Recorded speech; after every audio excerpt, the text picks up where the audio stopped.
जों लोगो मोनलायनायमोन ना औ आंनोमोन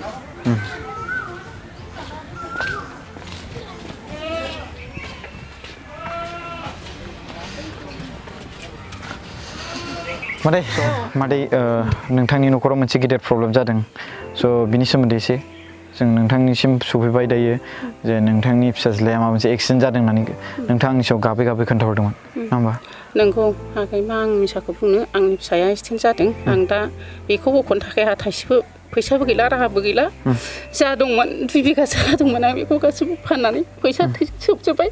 फिसाखौ बख'नो थाखाय आंहा राहा गैला जा दङ आंनि नैबे बारि दलरसो आरो बे गोबाय गिजि न'आनो आरो बिहामजो फिसा दङ फिसाला गेदेर दङ बेबो बेमारि ब्रेनानो बारा थिग नङा आं दा बेनिबो मासे मासे ब्रेननि मुलि जाहोबाय थानांगौ आरोबाव जोङो बिमा फिसा खस्थ' खालामनानै जायोमोन फिसालाया ट्रेक्टर मालायनाव खामला सालायोमोन आंबो मैगं एक्सिडेन्ट जादों बियो एक्सिडेन्ट जादों बे मानसिया बिदि खामला ट्रेक्टर सालायोमोन आरो ओमफ्राय बिनि माने बिदा गेदेरा जाम्बा बिनि बिदा गेदेरा बिदिनो बेमार जानानै जाम्बा जानानै थाबाय दा ब्रेना बारा थिग नङा जेबो मावनो रोङा खामानि दामानि मासे मासे बेनोबो मुलि जाहोनांगौ मादै गाबनायखौ एसे बन्द' खालाम मोजाङै एसे रायलायग्रोदो जों सिगांग्रो मोजां रायलायनोसै ओमफ्राय माब्रै जानाय एक्सिडेन्टखौ दा बियो न'खराव जोंहा फुजा गिदिरबो होयो नालाय बिदानि थाखाय खेराइ फुजा दङमोन बिनि अखानायै खेराइ फुजानि फुजा होनानै एसे खरस लायदोंमोन आरो बायदि बिदिनो खरस लानानै फैनायाव दा बेवहायनो टार्निंआव गोलैफैनाय जादों आरो माबायदि जादों ओमफ्राय मोदोमफोरा जायखिया बे मोदोम दसाफोराव एसे एनै दुखु मोनजोबनाय खर'आवबो एसे एनै दुखु मोननाय ओमफ्राय बे फेन्दायखिनिफ्राय गासिबो दुखुमजों दा सोमनाय लादा दंबावो आरो बे आदैनि गाहाया मोदोमानो गेब्लेजोबनाय ओमफ्राय हाराबो गेब्लेनाय बायदों बे आथिङा औ नैबे थाबायनो हागोन ना हाला होमबा थाबायनो हाया दा बेखौ ओमफ्राय मा खालामगोन दायो ओमफ्राय दा बेखौ मोदोमखिनिखौ गासिबो गारजोब्बाय सिगां लांनाया गेब्लेदों नामा बेफोरो मोदोमा गेब्लेदों सिगां लांनाया जोङो काजलगावआव लांग्रोदोंमोन काजलगावनिफ्राय बरपेटायाव थिनहरबाय डाक्टारफोरा आरो हाया होननानै बरपेटानिफ्राय आरो माबायाव थिनहरबाय मा होनो Guwahati James college James medical ना मा होनो एनआरसि बेवहाय थिनहरबाय आरो थांबाय थांनायनि बेलायाव बिसोरो जोंथ' मिथिया बबेया डाक्टार मोजां बबेया डाक्टार गिदिर जों बेखौ मिथिया सासे सेंग्रासाजों जों बिजादै थांबाय आरो थांनानै दाना बेहाबो गावनि खथायाव सोयो मा होनो जेनेबा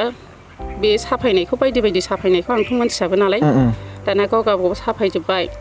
दाना बेहाबो साफायो बेहाबो फैसा बिनानै लायो बेहाबो साफायो फैसा बिनानै लायो जोंहा डाक्टार नालाय डाक्टार नंबाय जोङो दाना बेखौ खालामखांजोबनानै अखानायैसिमाव बिदिनो एसे बिजि मुलि होबाय लांजेनखालि एसे वास खालामनानै जा खाथेदों आरो बिनिफ्राय नायाखै खाथेनानै दोनदों ओमफ्राय बियो आथिं दुखु मोननाया सेवनाय जादों आरो मोदोम गेब्लेनाया ओमफ्राय सेवबाय नालाय गेसाव मोनामबाय आरो बे गथ'आ एकदम आइखां बायखां जाबाय सानायजों ओमफ्राय आइखां बायखां जानायनि बेलायाव आंहा बे बिजामादैनि बिदा देरसिना हजोंहाय गुवाहाटियाव थाहैयो आरो साख्रि मावो ओमफ्राय दा आङो बे बिजामादैखौबो लेंहरनानै आरो बिजामादैनि बिब'नि फिसालायाबो बहायनो फरायनो थाहैयो बिसोरखौ लेंहरनानै दस्रायाव सोलायनांसिगोन जाला गथ' आइखां बायखां जाथारबाय आं मा खालामबावनो होननानै आङो ओमफ्राय बिजामादैफोरखौ रायज्लायहोनानै नैबेहाय लाबोनाय जाबाय आरो ओमफ्राय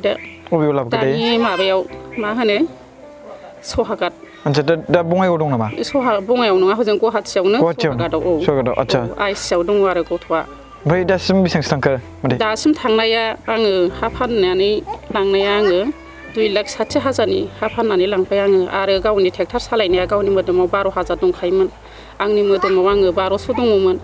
आरो बिनि उनाव गाव ट्रेक्टर सालायनानै हा गारनायाव सोरनावबा 2,000 सोरनावबा 3,000फोरखौ लोगोफ्रा गासिबो बुथुम हैजोबनानै जों गासै 30,000सिम मोननाय जादों हजोंहायनो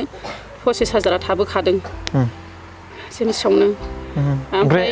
आदै दं नामा गैया बिसोर उन्दैयावनो थैदों बिसोरो उन्दैयाव थैनानै आङो बिसोरखौबो नैबे फिसाजो दुइसिनखौजों आरो नैबे दा एक्सिडेन्ट जानायखौजों आङो आलायारन माबायावबो दोनहैदोंमोन आलायारन स्कुल आश्रमाव ओमफ्राय 8सिम फरायनानै गथ'आ न'आव फैफिननाय जादों आरो माबाबो लाबाय नालाय फिसबो लाबाय नालाय फैसा फिसबो लाबाय नालाय बे समाव 500 थाखा सासेयाव ओमफ्राय थांलाय फैलाय आङो बहाय खरसबो गारहैनांगौबा आरो गाननाय जोमनायबो हैनांगौ लेखाबो बायना हैनांगौबा न'आवनो थाफैथोंसै जों जानायखौनो जाथोंसै होननानै आङो फिसाखौ लाबोफिननाय जादों। साबेसे दं न'आव? जोंना दा न'आव गथ'फ्रा साबामोन हिनजावसा साथाम आरो हौवासा सानैमोन आरो सासेयाथ' जाम्बा जायो सासेयाथ' दा बेमार जानानै जाम्बा जाबाय दा सासेयाबो बे सासेयाबो आथिङा बायबाय आंहा दा जेरैबो उफायानो गैला आरो स' रायजो राजाफोर नोंथांमोना नायगासिनो दं दिनै चिरां जिल्लानि सिङाव थानाय खासिक'त्रा गामिनि मा गामि थायो हा फाथरगावआवहाय दा बेवहाय नैबे मादैनि फिसाज्लाया माला जानाय ओरैनो एक्सिडेन्टआ मादै 3 थारिख बुधबार खालि 3 थारिख बुधबार माइन्स मार्चनि 3 थारिखआव दिनै जाहैबाय 18 ना 19 जाहैबाय ना 19 मार्च जाहैबाय आरो ना होमबा गोबां समान जाहैबाय आरो बेयावहाय 5 लाखनिबो बारा रां थांबाय आरो ना दा मादैनि हाया नैबेल'सै बे फवासेसो होनजागोन आरो ना फवासे आदा बे 3 फवा ना आरो दा बिथांनि फिसाज्ला देरसिनाबो एसे जाम्बा बायदि होनना बुंदों ओमफ्राय बिनि गेजेराव दायो दा नैबे फिसाज्ला उन्दैयानो ट्रेक्टर बायदिसिना हाजिरा खामला मावनानै न'खरखौ नायोमोन दा बिथांनि फिसाज्लायाबो दायो एक्सिडेन्ट जानानै आथिङा थांबाय दा लेंग्रा बेथ' दा आथिं मोदोम सेवबाय हिसाबैथ' गैखाला दा फिसाज्लाखौ लाबोनो माने थाखा गैबावा आरो फाहामनायनि बिराद गिदिर बाथ्राबावसो माने डक्टरफ्रा माने रांखौ होनो हानाय नंला साननानैनो माने हाला बायदि बुंदों आरो ना ओमफ्राय दा बिनिखायनो रायजो राजाफ्रा नोंथांमोना नैबे मादैखौ एसे सहाय खालामदों फिक्सार लाबोदों ना मादै भिडिअ आरो ना आं नोंथांमोननि सिगाङाव सावगारिखौ देखायना होगोन स्क्रिनावहाय जाहाथे नोंथांमोना नाया आरो माखासे अननानै नोंथांमोनखौ आं रिक्वेस्ट खालामो बे बिराद सिरियासलि बाथ्रा नोंथांमोना जि हायो दाख्लैबावैहाय जे बिनानाव सन्जिता बसुमतारीखौ जायफोर मदद खालामदों बिथांमोनखौबो आं खावलायो जेसेबांखिनि हायो नैबे मादैनि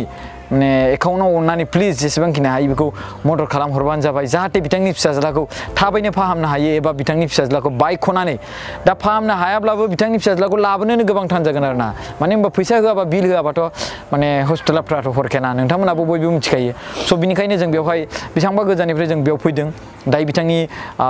फिसाज्लानि सोमोन्दै जों मिन्थिनो आरो लोगोसे बिथांनि फिसाज्लाखौ हस्पिटालनिफ्राय बर'नायाव मदद खालामनो थाखाय बेखौ आं हारसिं हाया नोंथांमोननि दारैसो जों हागोन नोंथांमोना गासिबो जयै खौसेथि नांनानै जुदि बिथांनि माने बिथांखौ मदद खालामबा नैबे मादैखौ मदद खालामबा मादैनि नामखौ आं मिन्थिया आं बावदों आं बिसोंनो रबाला बसुमतारी फिसाज्लानि नामा जायो एक्सिडेन्ट जादोंमोन नामा रबिन बसुमतारी आरो ना हाबा जायाखै ना हाबा जायाखै सेंग्रा अके जेनेबा 20-22 जाबाय खोमा आं आसा खालामो जोंनि बर' हारिनि गासिबो रायजो राजाफ्रा बिथांखौ मदद खालामगोन मादैखौ मदद खालामगोन जोंनि बर' हारिनि गेजेराव एसेबांबो अन्थाइ बिखा गैया आं फोथायनाय दङ मानो होनबा जाय मानसिया हस्पिटालाव दङ बे जाथाया माने जाफ्लेबाय थानाय गोबां माने जाथाय जाना दङ गाबोन समनिहाय सोरजोंबाबो जानो हागौ बै समाव बैनि न'खरावबो गोबां प्रब्लेम बेबायदिनो जानो हागौ दिनै बिथाङा गावनि हाखौ फाननानै बिथांबा रां गारहैनानै 5 लाखसोनिबो रां बारा जाहैबाय बे माने बे बिथांनि फिसाज्लाखौ नायहैनायावहाय आरो दा बिथांनि फिसाज्लाखौ लाबोनो आरो फाहामनो गोबां रांनि आरो फाइनान्सियेल प्रब्लेम जाना दं बिनिखायनो आंबो गोसो गोरबोजों नोंथांमोनखौ मदद बियो जे बिथांनि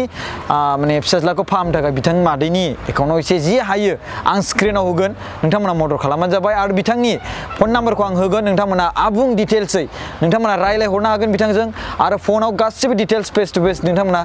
रायलायनो हायाब्लाबो कलाव डाइरेक्टलि रायलायनो हागोन गोजोन्थों जोंनि फारसेनिफ्राय